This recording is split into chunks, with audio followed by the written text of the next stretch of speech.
Halo, selamat siang Tribuners. Senang sekali saya Mesya Marsapesi bisa menyapa Anda kembali di Tribun Ambon hari ini, edisi 10 Maret 2026. Di mana sejumlah informasi terbaru dari Kota Ambon dan sekitarnya akan kami hadirkan untuk Anda. Kita mulai dengan berita pertama. Ketua HMI minta maaf atas pembakaran fasilitas FEB Unpati, janji sanksi tegas kader terlibat.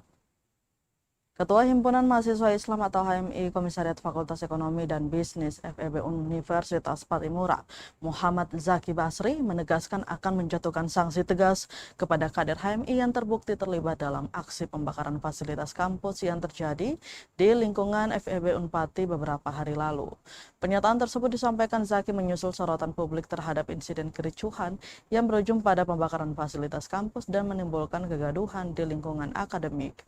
Menurutnya, tindakan tersebut jelas mencoreng nama baik organisasi serta bertentangan dengan nilai-nilai yang dijunjung oleh HMI sebagai organisasi kader. Ia menegaskan bahwa setiap kader HMI seharusnya mampu menjaga sikap, integritas, serta kehormatan organisasi, baik di lingkungan kampus maupun di tengah masyarakat. Zaki juga menilai insiden tersebut menjadi pelajaran penting bagi seluruh kader agar lebih menjunjung tinggi etika, kedisiplinan, dan tanggung jawab moral sebagai mahasiswa. Selain itu, pihaknya berharap hubungan antara mahasiswa, organisasi kemahasiswaan, dan sivitas akademika Universitas Patimura tetap terjaga dalam semangat persaudaraan dan intelektualitas. Diberitakan sebelumnya, Ketua HMI Komisariat FEB Unpati tersebut juga telah menyampaikan permintaan maaf terbuka terkait insiden kericuhan yang berujung pada pembakaran fasilitas kampus. Permintaan maaf itu disampaikan melalui sebuah video yang beredar luas di media sosial dan menjadi perhatian publik. Dalam video tersebut, Zaki yang didampingi pengurus Batko HMI Maluku menyampaikan permohonan maaf kepada pimpinan kampus, sivitas akademika, hingga masyarakat Maluku atas peristiwa yang terjadi. Ia mengakui insiden tersebut ialah menimbulkan dampak serius baik terhadap nama baik kampus maupun organisasi mahasiswa di lingkungan Universitas Patimura. Sementara itu, tribunambon.com telah berupaya mengkonfirmasi langsung Muhammad Zaki Basri terkait pernyataan tersebut, namun hingga berita ini diterbitkan, yang bersangkutan belum memberikan respons. Kamu anak gua nih, ada junior nih.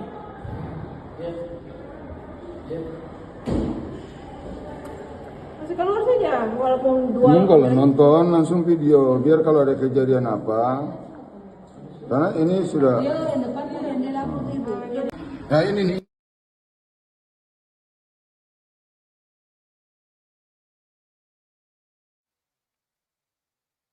Komdigi larang anak di bawah 16 tahun punya akun medsos, Pemkot Ambon siap sosialisasi. Kementerian Komunikasi dan Digital atau Komdigi melarang anak di bawah usia 16 tahun memiliki akun di sejumlah media sosial dan platform digital. Platform yang dimaksud antara lain YouTube, TikTok, Facebook, Instagram, Threads, X, Bigo Live, dan Roblox. Larangan tersebut tertuang dalam Peraturan Pemerintah Nomor 17 Tahun 2025 tentang tata kelola penyelenggara sistem elektronik dalam perlindungan anak. Kebijakan ini akan mulai diterapkan pada 28 Maret 2026 secara bertahap sebagai upaya memperkuat perlindungan anak di ruang digital. Regulasi ini tidak hanya menjadi tanggung jawab pemerintah pusat tetapi juga pemerintah daerah. Wakil Wali Kota Ambon Eli Toisuta menyatakan pemerintah Kota Ambon siap menindaklanjuti aturan tersebut. Menurutnya kebijakan ini penting untuk mengawasi penggunaan ruang digital oleh anak di bawah umur. Langkah awal yang akan dilakukan Pemkot Ambon adalah melakukan sosialisasi kepada masyarakat agar dapat beradaptasi dengan aturan baru tersebut. Ia juga berharap peran orang tua dalam mengawasi penggunaan gawai oleh anak.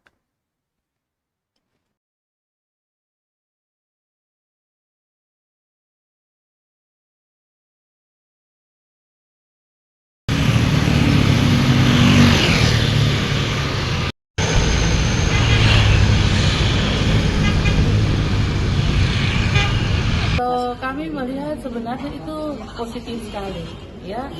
Dan kami berharap bahwa ini bisa terus disosialisasikan kepada seluruh masyarakat, terutama para orang tua yang punya anak di bawah umur 16 tahun dalam menggunakan sosial media ya, supaya bisa terpantau dengan baik.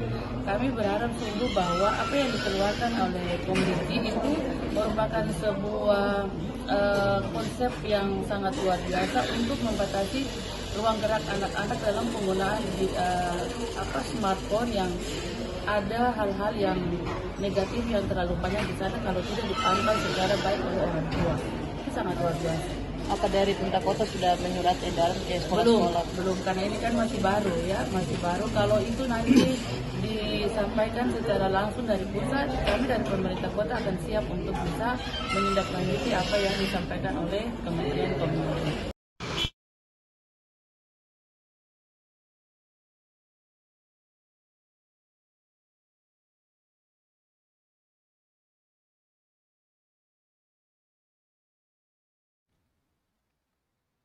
Kita ke Kabupaten Maluku Tengah, Tribuners Wabub Malteng tekankan kepedulian sesama di momen bukber dan santunan anak yatim.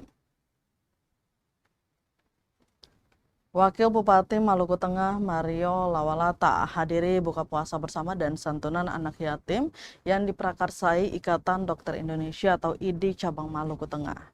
Momen bukber dan santunan tersebut berpusat di Islamic Center Kota Masohi Minggu 8 Maret 2026. Dalam sambutannya, Wabub Mario menekankan pentingnya kepedulian antar sesama pada bulan Ramadan. Melalui kegiatan seperti ini, Mario berpesan agar hendaknya tidak hanya berbagi rezeki, tetapi juga berbagi kebahagiaan, perhatian, dan kasih sayang. Dikatakan kegiatan ini memiliki makna yang sangat penting, bukan hanya sebagai momentum berbuka puasa bersama, tetapi juga sebagai wujud kepedulian sosial dan kebersamaan, khususnya kepada anak-anak panti asuhan. Pada momen tersebut, pemerintah daerah memberikan apresiasi dan penghargaan kepada IDI Cabang Maluku Tengah yang telah menggagas kegiatan yang mulia ini. Kepada anak-anak panti asuhan, Wabub Mario menegaskan bahwa mereka adalah generasi masa depan yang memiliki potensi besar. Pada momen tersebut, atas nama pribadi keluarga dan pemerintah Kabupaten Maluku Tengah, Wabub Mario mengucapkan selamat menjalankan ibadah puasa di bulan suci Ramadan serta selamat menyambut Hari Raya Idul Fitri 1447 Hijriah.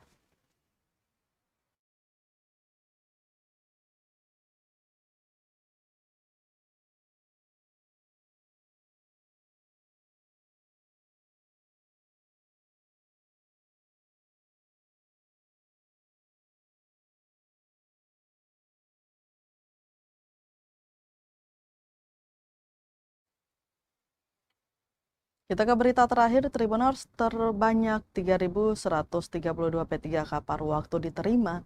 Ini alasan utama Bupati SBT. Bupati Seram Bagian Timur atau SBT Fahri Husni Al-Katiri mengungkapkan alasan dirinya menerima 3.132 pegawai pemerintah dengan perjanjian kerja atau P3K paruh waktu. Fahri menjelaskan keputusan itu diambil setelah mempertimbangkan berbagai kondisi masyarakat yang telah lama mengabdi namun belum memiliki status kepegawaian. Menurutnya, sebelum pengambilan keputusan tersebut, pemerintah daerah sebenarnya memiliki beberapa pilihan. Ia mengatakan opsi pertama sebenarnya paling mudah dilakukan karena kondisi keuangan daerah sedang sulit. Sementara opsi kedua juga dianggap berisiko karena berpotensi menimbulkan polemik di masyarakat. Namun Fahri mengaku tidak tega jika harus menolak seluruh tenaga honorer yang sudah lama mengabdi.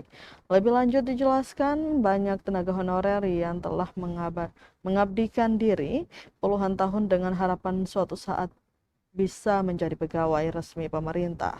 Ia menegaskan bahwa dalam pengambilan keputusan tersebut dirinya tidak melihat kedekatan atau hubungan pribadi, melainkan pengabdian para tenaga honorer kepada daerah. Karena itu akhirnya ia memilih opsi ketiga meskipun keputusannya itu akan menambah beban anggaran daerah. Menurut Fahri, hal paling penting dari kebijakan itu adalah memberikan kepastian status kepada para tenaga honorer. Untuk diketahui, P3K paruh waktu di SBT hanya menerima gaji sebesar Rp250.000. Hal itu dilakukan karena total anggaran untuk membayar 3.132 P3K paruh waktu hanya 11 miliar per tahun.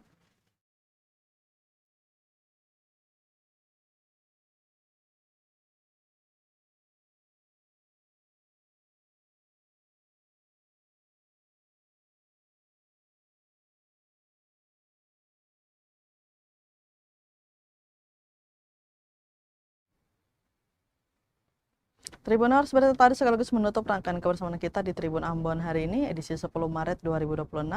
Mewakili seluruh kru yang bertugas, saya Mesya Marsabesi pamit undur diri. Selamat siang dan sampai jumpa. Amato. Download Tribun X sekarang, menghadirkan lokal menjadi Indonesia.